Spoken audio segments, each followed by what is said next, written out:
2010, हाँ आज से 10-12 साल पहले अगर किसी ने 100 रुपये भी इन्वेस्ट किया होता क्रिप्टो में तो वो इंसान आज लखपति होता।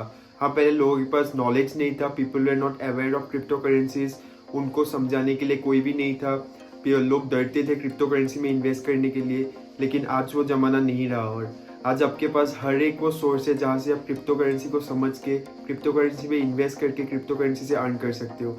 आज के इस वीडियो में मैं आपको सबसे ईजीएस्ट और सिंपलेस्ट वे में समझाऊंगा कि क्रिप्टो करेंसी आखिर होता क्या है, ब्लॉकचेन क्या होता है, इंडिया में क्रिप्टो करेंसी कहाँ तक लीगल है और क्रिप्टो करेंसी में आप कैसे इन्वेस्ट करके कैसे अर्न कर सकते हो।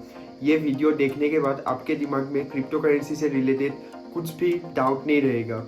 आप जब भी कोई ग्रुप में होते हो, एक सर्कल में होते हो, क्रिप्टो करेंसी का बात निकलने से आपके मन में रहता है कि क्रिप्टो करेंसी ये है, लेकिन आप किसी को एक्सप्लेन नहीं कर पाते हो क्योंकि क्रिप्टो करेंसी को समझना जितना मुश्किल है, समझाना उतना ही मुश्किल है।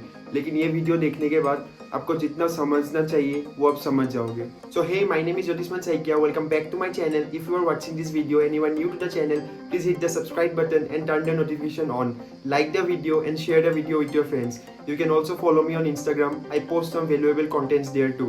So let's get into the video. First of all, let us talk about the evolution of money. There are 5 stages. Stage 1 that was barter system, जिसके बहुत सारे ड्रॉबैक्स होने की वजह से वो बहुत दिन नहीं चला। उसके बाद आया स्टेज 2 that was coin. उसके बाद आया stage 3 that was paper money. उसके बाद आया stage 4 that was plastic money like debit cards and credit cards. उसके बाद है stage 5 that is crypto currency. तो आज हम इस वीडियो में क्रिप्टो करेंसी के बारे में ही बात करेंगे। सबसे पहले तो what is crypto currency? Crypto currency क्या होता है?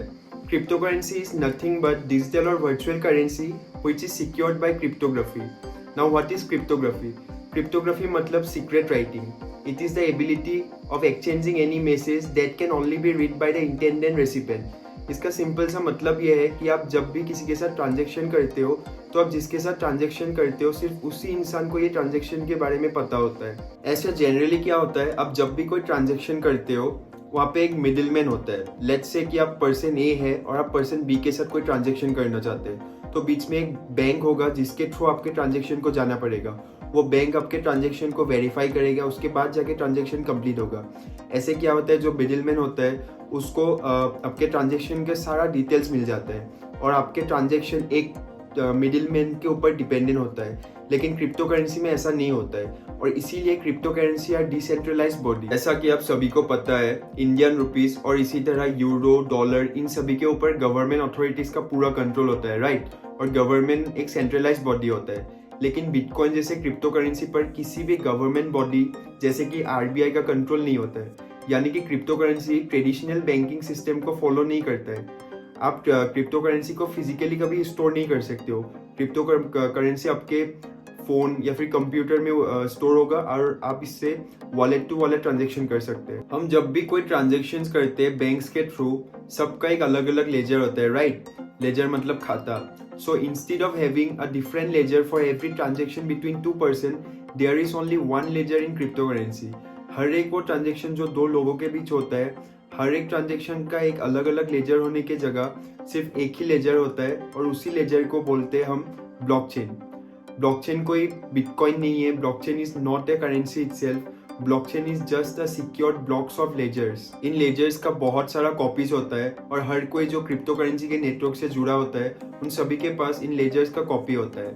अब जब भी कोई ट्रांजैक्शन करते हो क्रिप्टो करेंसी के साथ, आपके ट्रांजैक्शन का हर एक डिटेल्स उन कॉपीज में अपडेट हो जाता है और इसी वजह से क्रिप्टो करेंसी को हैक करना इम्पॉसिबल है। बिकॉज जब भी कोई क्रिप्टो करेंसी को मैनिपुलेट करने का ट्राई करेगा या फिर इन कॉपीज को हैक करने का ट्राई करेगा तो वो कॉपी जिसको वो हैक करेगा वो बाकी कॉपीज से मैच नहीं करेगा और वो ट्रांजैक्शन उधर ही रुक जाएगा। इसीलिए क्रिप्टो करेंसी बहुत सेफ है और इसको हैक करना इम्पॉसिबल है। जैसा कि मैंने अभी कहा था, cryptocurrency traditional banking system को फॉलो नहीं करता है, इसीलिए you don't need banks to have transaction through crypto currency. Crypto currency में जो भी ट्रांजैक्शंस होता है वो सिर्फ दो इंडिविजुअल के बीच में होता है और उधर कोई भी मिडिलमैन इन्वॉल्व नहीं होता है। फॉर एग्जांपल, आप इंडिया में हैं और आप यूएसए में अगर आप ट्रांजैक्शन करना चाहते हो तो ऐसे जनरली जब आप ट्रांजैक्शन करोगे तो आप आपको बहुत सारे बैंक्स के थ्रू जाना पड़ेगा, आपको कुछ फीस भरना पड़ेगा, ऐसा ऐसा होगा। लेकिन जब आप बिटकॉइन के थ्रू ट्रांजेक्शन करोगे तो जो आप यहाँ पे हो और जो यूएसए में इंसान होगा उसके साथ डायरेक्टली ट्रांजेक्शन कर सकते हो जस्ट आपके क्रिप्टो आईडी से ही। So this is one of the main reason why government is not regulating bitcoin या फिर क्रिप्टो करेंसी। बिकॉज अगर गवर्नमेंट ने इसको रेगुलेट कर दिया तो गवर्नमेंट के हाथ से पावर निकल जाएगा, बैंक्स का जरूरत नहीं होगा और उससे बहुत सारे प्रॉब्लम्स हो सकते हैं। इसीलिए गवर्नमेंट अभी तक क्रिप्टो करेंसी को रेगुलेट नहीं कर रहे। इन्वेस्टिंग इन क्रिप्टो करेंसीज के थ्रू ट्रांजेक्शन करना अभी तक इंडिया में रेगुलेट नहीं हुआ है, लेकिन आप डिफरेंट क्रिप्टो करेंसीज में इन्वेस्ट कर सकते हो और पैसा अर्न कर सकते हो। People invest in cryptocurrencies for 2 reason. लोगों को लगता है कि नियर फ्यूचर में क्रिप्टो करेंसी रेगुलेट हो जाएगा और वो उनसे ट्रांजेक्शंस कर पाएंगे, इसीलिए लोग क्रिप्टो करेंसी पे इन्वेस्ट करते हैं। और सेकेंड रीजन है पैसा अर्न करना। वो जितना पैसा लगाते हैं उससे ज़्यादा पैसा अर्न करने के लिए वो लोग पैसा लगाते हैं।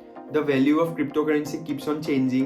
If you invest 10,000 today, it may rise 1 to 2 times in just 1 year, or it may also decrease because if you are investing something, you have to take risk, and that is the amount of risk you have to take to earn some profit. So this is all for today's video. If you like the video, please share the video with your friends, like the video, and do subscribe the channel. See you again with another video. Till then, see you. Bye bye.